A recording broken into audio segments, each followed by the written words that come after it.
Hello, my dear people. It's so good to be back here again. Thank you so much for tuning in. I really appreciate it. Thank you for your love, your comment, for all that you do here. You guys are really awesome. I say thank you and I really appreciate you. And don't forget, this is Saffron Media, and we are here also to give you the most trending, exciting, reliable, authentic, sizzling, and hot gist from Nigeria, especially in the area of politics and many more. Ensure you stay tuned, relax, enjoy, and ensure you turn on the notification bell so that you can get updated news anytime we drop a new video. All right, guys, without further ado, please ensure you are right here with us. Let us dive right into the details of this report, as it says that you know Muslim military women free to wear hijab if that will protect them from bullets. Khan has urged the military. The General Secretary of Christian Association of Nigeria, Joseph Daramola, has said the armed forces and paramilitary organizations in the country can permit Muslim female officers to wear the Islamic veil, commonly known as hijab, if it will shield them from bullets at the battlefield. The body was responding to a reported bill tagged Religious Discrimination, Prohibition, Prevention Bill 2020 before the House of Representatives, seeking to compel the armed forces and paramilitary organizations to permit female officers to wear hijab. Article 13, subsection 2 of the bill stated that any person employed in the security sector, whether within the military or paramilitary or otherwise, shall not be discriminated against on the ground of the exercise of his rights to the manifestation of his religion in worship, teaching, practice, and observance, such as wearing religious emblem, head cover, or hijab in concomitant with the common uniform code or code of conduct in relation to the choice of color, type, or design of such religious emblem, religious head cover, or hijab. But speaking, Daramola said Khan remains unperturbed by the move, explaining that there are other issues such as governance, security, as well as economy affecting the country to focus on. According to him, in a country like Afghanistan, military women don the hijab. Hence, Nigerian women Muslim officers can wear whatever they want as long as it helps them to deflect bullets on the battlefield. Daramola said if they like, they can wear skirts or agbada, flowing gown. If you go to Afghanistan, their military women wear hijab. That is not an issue. If hijab will help them deflect bullets at the battlefield, let them wear it.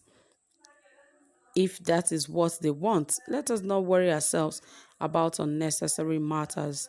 Meanwhile, the Christian body had earlier urged the leadership of the National Assembly to suspend a bill before the House of Representatives, which seeks to institutionalize the use of hijab in the country, saying the proposed law is ill-timed and uncalled for.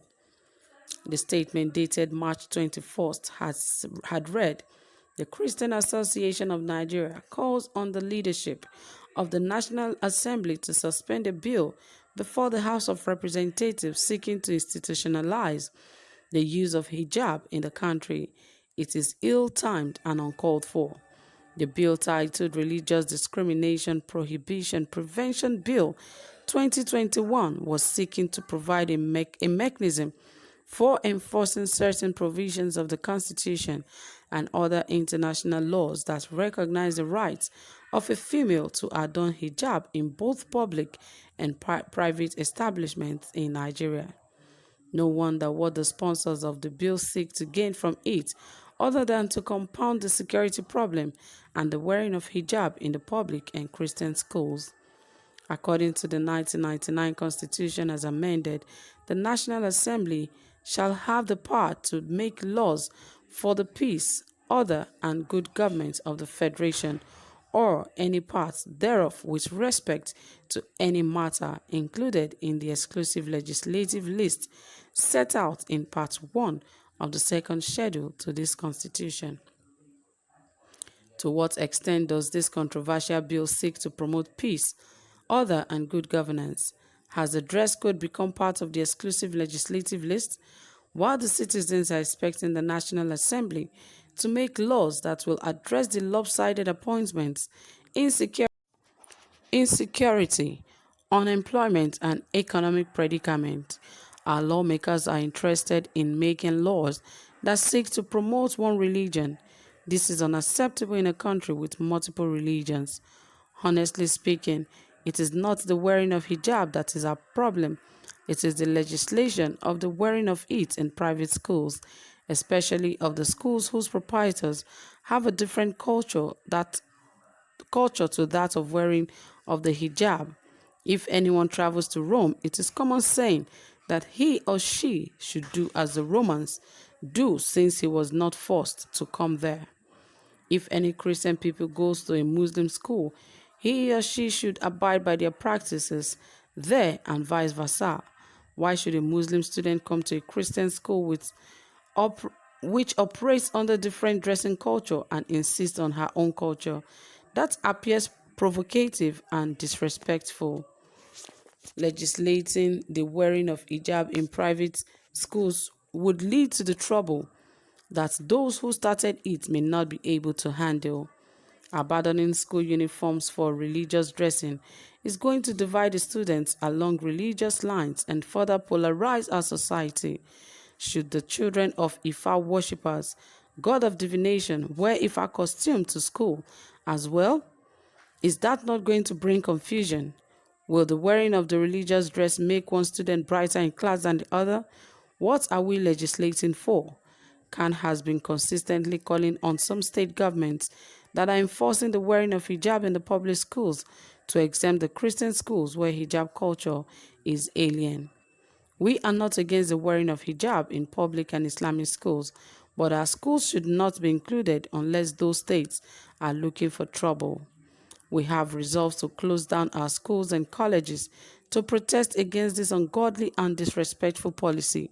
We should return to the status quo ante where we were before the politicization of hijab. Let those who want to be wearing hijab go to schools where it is allowed. Alternatively, let those state governments return our schools and stop funding them. We can manage them. We did not beg the government ab initio to partner with us. It was government that couldn't provide enough school that came into subtly to partner with us, but now going another mile to take over completely. Can the government own what they did not spend their money to build?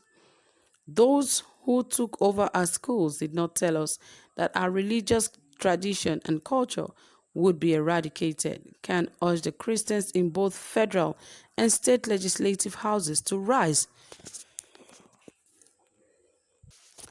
and speak for the church if they have not compromised their faith for political reasons. If they fail to do so, God Himself will ask them of their stewardship one day and equally fight for His church, the statement added. Well, obviously, you can see what is going on in the country today. It is obvious that the country is slowly becoming an Islamic state because if even in missionary schools they are forcing that Muslims wear their hijab, so where is the place of the missionary? Things have really gone haywire in the country. Now Muslims are taking over every part of the country. That is why major appointments are given to them, so that when Christians want to fight, they will have no place to really put their face. That is why when some people, Christians, are going into politics and some other people are really castigating them that is not what a Christian is supposed to do. Now decisions are about to be made. Where are the Christians? They are nowhere to be found. We have major of the Muslims in most of those high position, even in the House of Rep or even in the Senate, we have more Muslims. So what are we saying? It is time for Christians to rise up and be a part of the politics of Nigeria. We must not play politics like they do. We must do it differently. That is the only difference that we must make when it comes to do with politics. So my dear people, that is it. Thank you so much for listening. Whatever you have to say about this Drop it in the comment section and don't forget to give this video a thumbs up. Do have a pleasant time. Bye for now.